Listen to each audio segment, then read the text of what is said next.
It's tangkop time. We learn all things, it's very fine, masaya. Tutok na.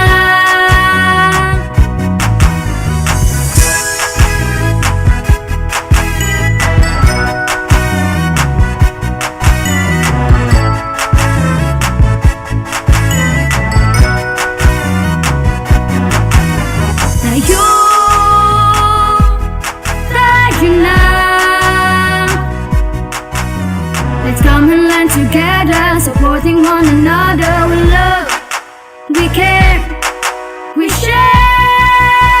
It's tangkop time. We learn all things, it's very fine, masaya. Tutok na. It's tangkop time. We learn all things, it's very fine, masaya. Tutok na. Tangkop time.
Good afternoon, Tanggum Stars! Welcome to Astral Academy Cyber School.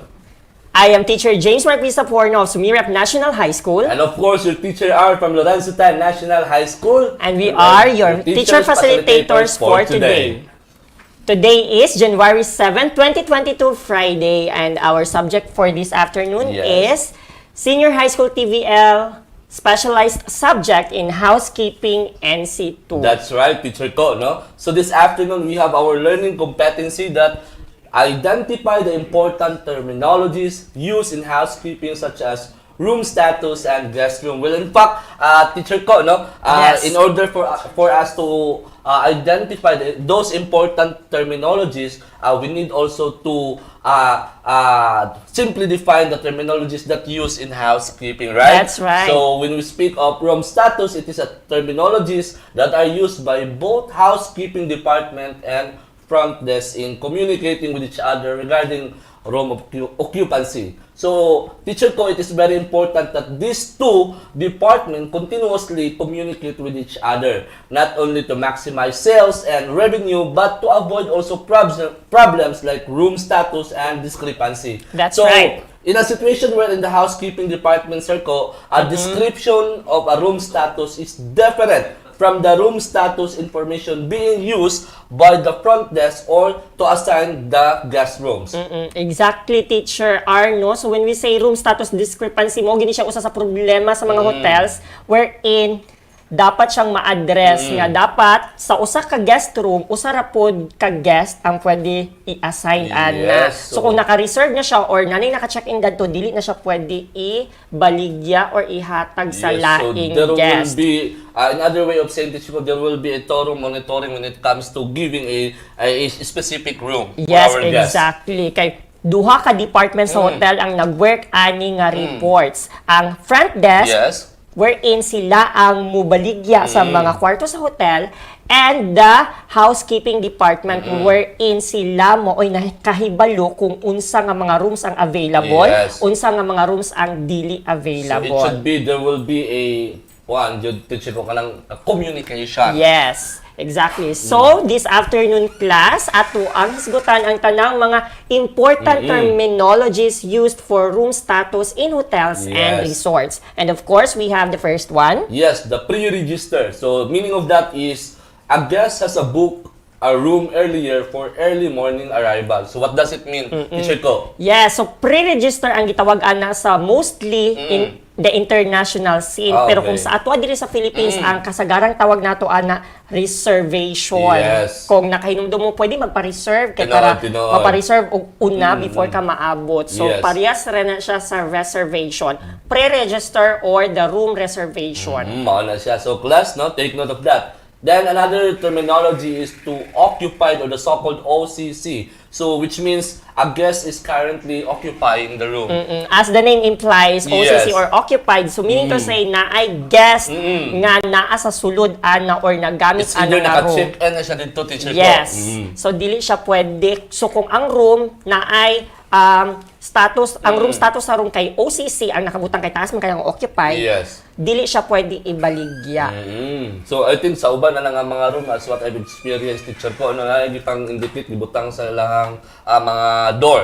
No? Na, makita po na siya kung sa ato mga niagi nga mga discussion class, katong mga reports nga ginabuhat sa kanang housekeeping department o sa ato kay ang room status report. Yes. Naadad to ang tanang list sa guest rooms sa usa ka hotel wherein makita dadto kung unsa iyang status. It's either occupied, Yes. occupied clean, Yes. vacant dirty, and so on and so So, forth. dito sa monitoring makita, teacher ko. Right? Yes. So, another terminology is the occupied clean. So, when we speak of occupied clean, there is a guest occupying the room and it has already been cleaned by the room attendant. Alright, so, of course, as part of the hotel policy, Yes. maski na ay nag-occupied na ana nga room, dapat ma-maintain ang cleanliness sa Oo. room. And then, if naman gay nag-occupy ana, so, naagi tendency nga naay mga hugaw-hugaw ni guest dadto, dili na nimo pasagdan, dapat limpyuhan na siya sa room attendant. Yes, I think there is a specific time on cleaning, sir ko. Yes, every day gid Sir Oo. Arno na ay mahitabo nga pagpanglimpyo sa room. But of course, that is with the consent of the Yes. guest. Oo. If the guest doesn't like Yes. his or her room to be clean, then dili pod siya pugson. Like kanang uban, sir ko, no, kanang like dugay kanang stay sa isa ka hotel ba? Unya kay lakaw man ka, sir ko. Are the management allowed to enter in your kining guest room? Yes, especially if the guest has requested in Okay, advance for yes. a room cleaning. Yes, no? Pero if walay permission ni guest, so dili na siya limpyuhan. Yes. So another terminology, sir ko, to move on, no?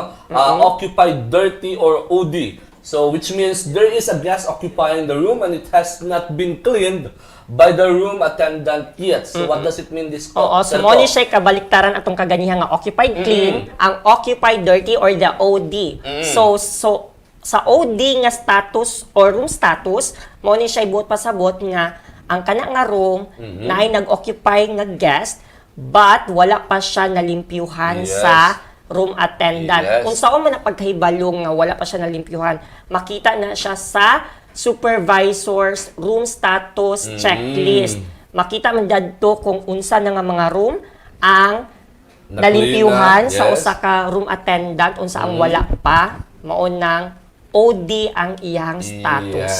So that's why, no, those are mga technical terms or terminologies that we need to, of course, to learn, no? Yes, and Especially our familiarize, students. Yes. especially if magtrabaho na mo puhon Of sa mga course, hotels and no. resorts. And another terminology, sir ko, is the extra bed or XB. So naagid siya mga acronym no nga mga Yes. gi-shorten gid siya sir ko. Yes, kay no? kung naa na mo ani sa hotel class or sa na-work na mo sa hotel or sa Butang na lang resort, sa, dili gid na ninyo makita si Extra extra bed. bed or si occupied dirty. Ang Yes, makita ninyo dadto kay ang mga acronym only. Like in the medical term also sir ko, di ba? Di ba mo makuha ng intravenous fluid? Yes. Ang butang na lang dito, IV na lang. di ba, Yes, no? so ginagmay nga Yes, kuan. there should mga be words. a familiarization when it comes to terminologies, no? So when we speak of extra bed, there is an extra bed being used in the guest room. Okay, so when we say extra bed class, meaning to say, gi-allow na siya sa hotel management nga mag-add og extra bed sa usa ka room. Of course, that is with additional charge Yes, already. of course, no? So meaning to say, if ever the guest room nga inyong gi-occupy is only good for a single person. Yes. If mo request kag extra bed, mag-additional na Since ka. kadaghan man mo, o since 2 or 3 mo kabuok, Yes. so nag-additional ka og Extra bed. Usually, food class, kung mag-extra bed sa hotel, not necessarily the entire bed ang Yes. ibutang. Only a bed mattress. Yes, you're right, Teacher Cole. So another terminology is the light baggage or the LB, which means the guest occupying the room does not have a large baggage. Okay, so LB or light baggage mo man siya bantayanan gud sa mga hotel sa mga hotel staff. If ever nga ang inyong guest kay naka LB lang or light baggage, meaning to say ang inyuhan na siyang gina-anticipate nga kadyot ra na siya magstay sa yes, of course, inyuhang no, hotel. kay gamay raman iyang Yes. gidalasan ko. So naagiday dapat nga murag imuhang perception nga lantaw gini mo of course ang tanang Yes. kuan sa imuhang guest, no? Like like baggage, so expect that your guest is will not stay longer on your area, of course, no? Another one is no baggage or the NB, which means the guest occupying the rooms does not have a baggage. Okay, so kaganya light baggage lang ginagmay. Karon no baggage at all, meaning to say mga handbag lang or pack bag ra baka Yes, nilang ato lang mga traveler or drop by lang dira So sa ko. usually kung ingon ani nga mga guest ang inyuhang or nagstay sa inyong hotel or resort, mo na sila nga mga guest ang one night only. Yes, may Nga, sir ko. nag- Mga mag-rent one night lang. only, no? Yes. So another thing is another terminology is no need service or NNS. So which means a guest requested no service for the room. So it's just very unfamiliar to me, sir ko. Nadi mga inanin, sir ko, no need service. Yes. So no? sama sa akong giingong kaganya Sir Arno and to our learners who are watching with us, ang usa ka guest room malimpyuhan lang sa usa ka room attendant with the consent of the Yes. guest. So ipananghid gid na siya. So kung walay tawo ang guest room, dili gid na siya pwede limpyuhan Yes. sa usa ka room attendant. Yes. Now if ever man gani naay tawo sa sulod but then again nakabutang na sa iyang gawas, naay kani nga mga NNS or the no service No need service nga mga placards or yes, mga, the placards or the read marks. Oh, the red marks. Igura na siya ibitay manggod sa Sa doorknob. O so yes. if makita na sa room attendant nga naay NNS nga nakabitay dadto, Yes. meaning to say, do not bother the guest anymore. Ayaw na pananghid dadto nga manglimpyo ko ma'am, manglimpyo ko sir, Yes. dili na kay na naman siya NNS, so meaning to say dili siya ganahan magpa-disturb. Okay. So nakasi natin ulit ko sir ko, pero dili no need service katong gibutang ra sa doorknob sir ko. Siguro dito ingon nata ka luxurious ang hotel nga kun adto do not disturb. Yes. Gipatol. Actually, later part na po tayo DND or the do not disturb. Yes, exactly. They are just of the same meaning. Kanang si NNS and the DND or the do not disturb. So another thing, another terminology sir ko in the housekeeping is the so-called stay over. So when we speak of stay over, it is the guest that is not expected to check out today and will remain at least one more night. Yes. So kani siya mga guests, meaning to say ang ilang reservation or ilang pag-stay in kay expected nga more than one night. Okay. So, naman ko'y uban nga magpa-reserve na sila, pangutan-on naman na sila sa hotel kung pila ka gabi. Yes. Kung magpa-reserve kayo sa hotel class ha, ang term gyud nga gamiton is per night, not per day. Kay Okay. night ang pagkatulog. Usually Yes. manggod ang hotel is for night use only and then during the daytime, especially if tourist ang mga guests, manglakaw na sila Yes. manglaag. So per night ang pag-charge sa ilahang pag-stay. Yes. So usually, or not usually, internationally, the standard check-in time in a hotel or a resort is 2 o'clock in the afternoon. And then the standard check-out time is 10 o'clock in the morning the Yes. following day. So you know what, Sir Ko, it is very informative kaning mga learning, Sir Ko, because it is not only applicable to our learners, at the same time, of course, to our personal applicability, no? Yes. I will tell this to my friend, Sir Charles, na may mga inunaanin nga mga terminologies, hindi sa check-in, kung Sir Ko, mga inana sa Yes, iba, oh. yes, exactly. Yes, oh. So, na that's matingala, why- usay kay matingala Oh. man gud ang mga tao paitan mingon sila mag-check-in sila then morning sila Oh, check-in tinuod, oh. ingon sila sa hotel nga ma'am mag-additional ra ba kag charge kay mag-overstay kag pila ka hours kay Yes, oh. morning manggug ka nag-check-in where in fact the standard check-in time is 2 o'clock. Because sometimes we encounter disorientation, manggod, no? Yes. That's why I will tell that to Sir Charles yun. It's very important or significant to him to know these details. And Yes. of course, another terminology is on change, no? When we speak of on change, it is the guest that has departed, but the room has not yet been cleaned and not ready for the new occupants. So of course no sa mga guest rooms po if ever nga nag-check out na si guest, dili po na siya automatic na mabaligya dayon Yes. because the housekeeping department needs to clean that one first. And of course, dili raman usa ka room ang limpyuhan sa room attendant. So it will take time pod gamay but not pila po jud ka adlaw, Yes. hours lang or minutes malimpyuhan Like din na what siya. have we experienced no atong last week, Sir Ko, no nga mag-check-in ka is 2, dayon mo out ka 12, so kanang 12 to 1 or 1 to 2 mao na siya ay gitrabaho nga maglimpyo Yes, dito sa exactly. one. That's why 2 ang imuhang in sa Yes. afternoon. Mao na So, siyang ingon naa siya Sir Ko. standard check-in and check-out yes. time. Na siya allowance for the housekeeping department Yes, to kasi medyo clean na madali. the vacated rooms. Yes. So another terminology, this is what I'm trying to explain a while ago. Do not disturb or the DND. The guest has requested not to be disturbed. O No? usually kani siya class kay naani siya sa appeal ni siya sa mga nakabitay sa mga door sa Yes, hotel. Kung makita na gani siya ni room attendant or any staff, meaning to say dili na siya ganan magpa-disturb. Yes. Usually mga businessman Yes. kasagaran ang maggamit ana nga mga signs. Yes. And of course, we have also the cleaning in progress, no? So when we speak of cleaning in progress, it is the room attendant is currently cleaning in the room. So, progressive siya ang pag-clean. Wala pa nahuman, but then ongoing ang Yes. pagpanglimpyo. But then again, kay ongoing pa man, so kung makita sa front desk nga cleaning in progress pa ang room, dili pagyapon na niya pwede Yes, baligya. probably. Only those that are already cleaned rooms are for sale. Yes. So another terminology is sleep out, no? So when we speak of sleep out, a guest is registered to the room, but the bed has not been used. So kani siya Sir R and learners usually mga batan-on nga mga guest or mga tourist na Yes. kanang mag-check-in Oo. nga iguran lagi butang ang ilahang mga gamit but then again wala nila nagamit Yes. ang ilahang room. Kay nang laag Kay man, naglag-laag, yes. nagbar hopping Yes, and oo. all. So usually kung ingon ani ang mahitabo hayahay si room attendant kay dili gamay kayo na kayo ang ilang limpyuhon. Yes, wala kayo nagamit ang bed. nakunot ang mga bed sheet, Yes. no? Hinana. So, those are the advantages of having or encountering this kind of situation, the sleep out, right? So, another thing is the skipper, no?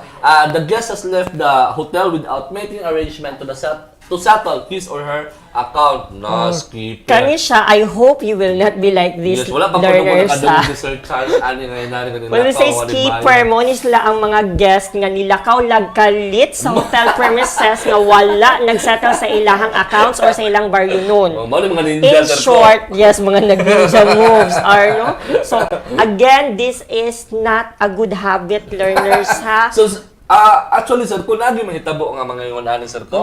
Especially Dili if... ba makita dito sa front desk, Sir Ko? Wala ba mga indicator ng kahit lang o gawas, ala? No, of course, makita sila nga ng gawas, but Oo. then wala pud kabalo kay... The guest occupying the hotel, in the hotel, are free to go everywhere. Yes, no problem. Anytime they want. Yeah, tinood po. Then tapos kay Pero kana sigurong mag-bag nga, impake na guys, it was very obvious. Yes, usually ang mga skipper kay katong mga no baggage Yes, or LB mo bitaw tong bantayanan sila. Tinuod yun. Especially mo pud na karon sir and learners, most of the hotels now are not accepting guests nga dili mo bayad og at least 50% sa ilahang charge. ko. Kaya at least og mo skip man sila, nakabayad sila gamay. 50% sa ilahang baryanon. That's why pareha atong dito sa Cagayan sir ko actually natin mga seminar namin ito sa mga hotel yun no, kung walay kuhan. Unya, may mga binagard mo balik ka. Yes. So mga inana sir ko no. Pero actually kung sa big hotels ka and resorts, dili ang guard may mangutanahan na nimo ha. Nangat na concierge and the bell service attendant kanang naa sa door. Sila maoy tigbantay gyud usually sa mga guests kung kinsa ang nisulod, kinsa ang nanggawas. Yes, so to move on, no? Another terminology is the vacant ready or the vacant clean or the VR and VC. So, the room has been cleaned and inspected and it's ready for the arriving of the guest. Okay, so mo ni siya ang bantayanan sa mga front desk officers sa hotels and resorts. If the room status is already VR or VC, maura ni sila nga mga rooms ang ready for sale or pwede na ibaligya or ipa-reserve sa mga guests nga nag-inquire. Yes, so another terminology ko is the vacant dirty or the VD, which means the room is vacant but has not yet been cleaned. Okay, so kanang VD, parehas na siya kaganiha sa wala pa nalimpyuhan. So, dili pa gyapon siya pwede mabaligya. So, another one is the out of order, no? Or the OOO. So, the room keeps under out of order are not sellable and these rooms are deducted from the hotel inventory. So, a room may be out of order for various reasons including the need of maintenance, refurbishing, and extensive cleaning, and etc. Alright, so when we say that when the room is OOO or out of order, taod-taod pa na siyang ayuhon nun. Siguro naguba ang kasilyas, katong kuhan. Yes, exactly. So, dili siya, mawala siya sa hotel's inventory nga mga ipangbaligya nga mga rooms. Kay, naa siya mga major repairs na kinahanglang buhaton anak nga room. So, dili siya pwede mabaligya. Yes. But then again, napunta gitawag na out of service or OOS. In which the room keep under out of the service are not deducted from the hotel inventory, and this is a temporary blocking and reasons may be a malfunctioning bulb, fuse, TV remote, or not working, etc. So these rooms are assigned to guests once these small maintenance issues are fixed. So mga ito ganina, sir ko, no? So kung out of order, dili gid siya mabaligya taod-taod pa. But then out of service, naali ayuhonon nga gamay. But then again, kung ang katunga mga minimal repairs, maayon na, then pwede na dahil siyang mabaligya sa front desk. Moreover, sir ko, to order learners, more discussions when we return. This is Astral Academy Cyber School.